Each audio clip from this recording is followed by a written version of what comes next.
The fifth law of power is one of the most fundamental laws of life in general. It says, so much depends on your reputation. Guard it. Actually, it says, guard it with your life. In World War II, German General Erwin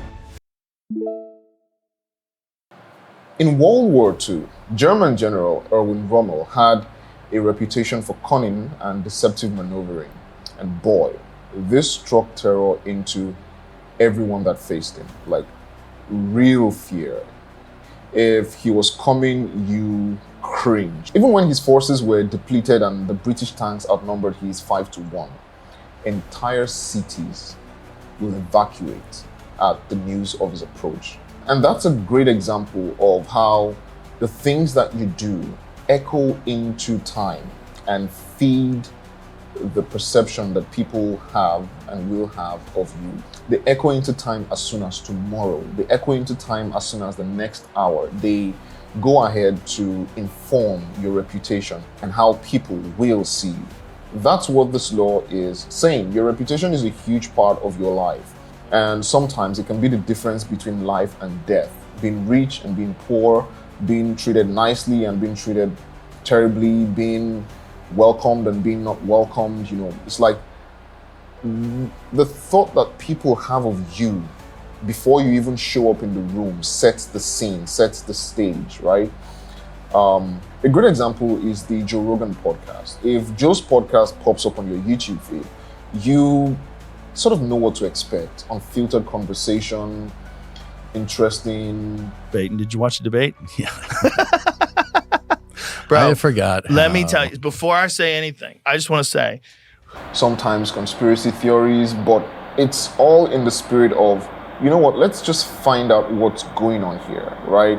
And if there's something they do not know, they will legit just Google it and pull it up on the screen right there. And they're sort of walking the journey same as you. So you feel a part of the conversation. You feel like a fly that's perching on the wall. You feel like you're in the room with them, like just two people talking.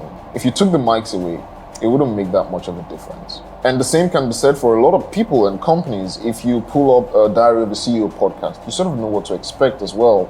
Seth Godin put in an interesting way talking about branding one time. He said, all right, so I'm going to play a couple of clips from Seth Godin that I think are interesting and important to understanding this principle.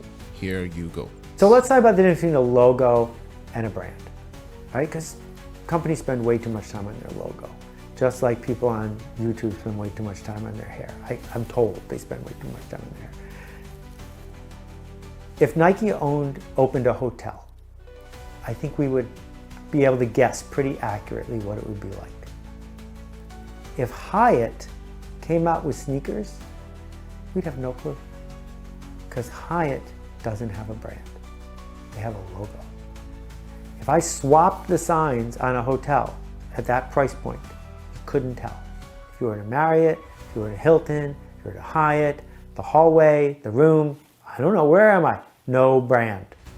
So what it means to have a brand is you've made a promise to people. They have expectations. It's a shorthand. What should I expect the next time? And if that is distinct, you've earned something. All right, here's another one. Or I've said that we all are a brand, and you said, no, I'm a human being, I'm not a brand. But can you talk about personal branding? And because I think that's what you're talking about, is establishing a set of values, parameters, limitations, if you want to call it that, constraints. You like to talk about constraints.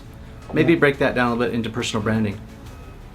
Well, okay, so my glib answer to you is incomplete.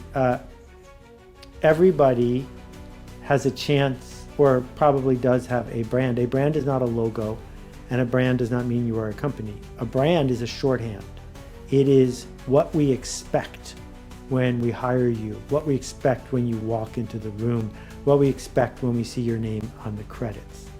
And so if it's a Spike Jonze movie or a Spike Lee movie, these people have brands because their work rhymes with itself. They stand for something. And you can have one. Lots of people have one. The class clown when you were 8 years old had one. That if the class clown opened their mouth, people had a hunch about what was going to come out.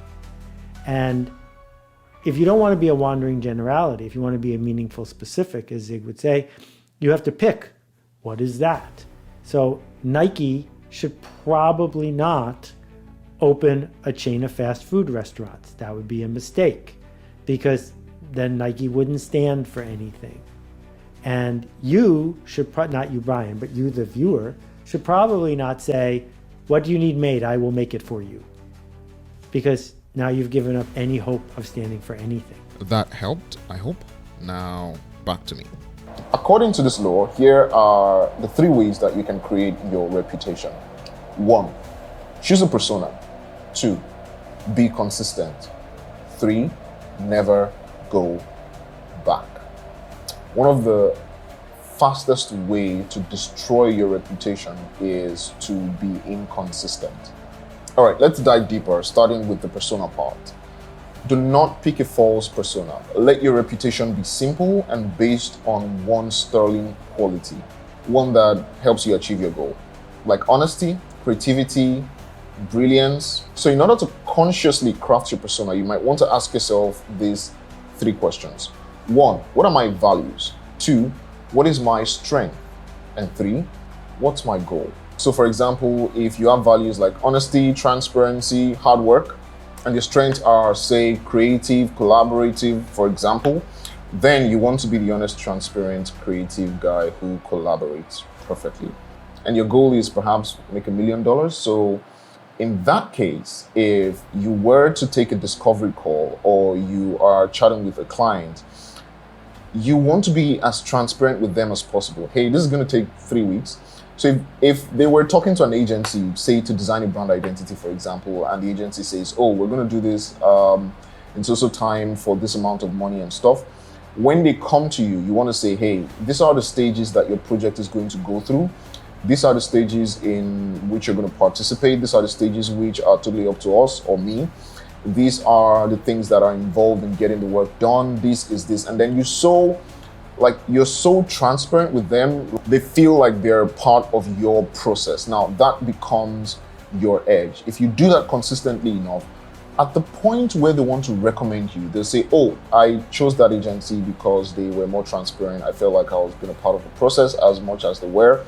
And that gave me a sense of control. So they're expensive, kind of like in the XXX dollar amount, but it was worth it. Casanova used his reputation as a great seducer to pave the way for his future conquests.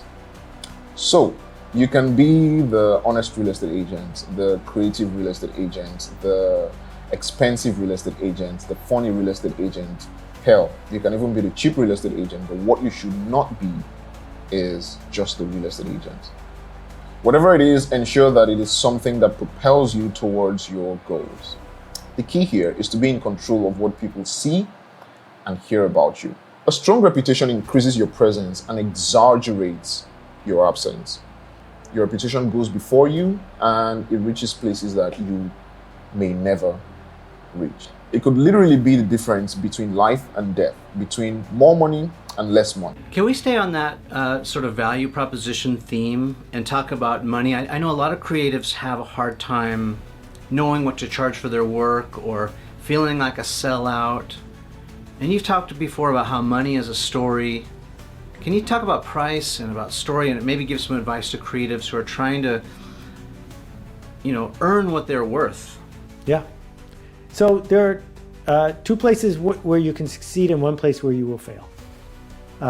It is possible to succeed with, you can pick anyone and I'm anyone, except I'm cheaper than them. Because you'll have plenty of business all day long. You might lose money, but you'll have plenty of business. And the other thing you can say is, you'll pay a lot, but you'll get more than you pay for. And that means you won't get very much business, but people who want a lot more than they want the money will pick you or people like you. So if we think about photographers, my friend Jill Greenberg will not shoot a portrait of you for $89. If you multiply it by 500, she might shoot a portrait of you because she's the one and only Jill Greenberg. Take it or leave it. You'll pay a lot, but you get more than you pay for. So when Robert Greene says, so much depends on your reputation, guard it with your life, I think it's good advice. That being said, this is the 5th law of the 48 laws of power. I'm going over each law till I get to the last one. If you're into stuff like that, do hit subscribe, and I will see you in the next law.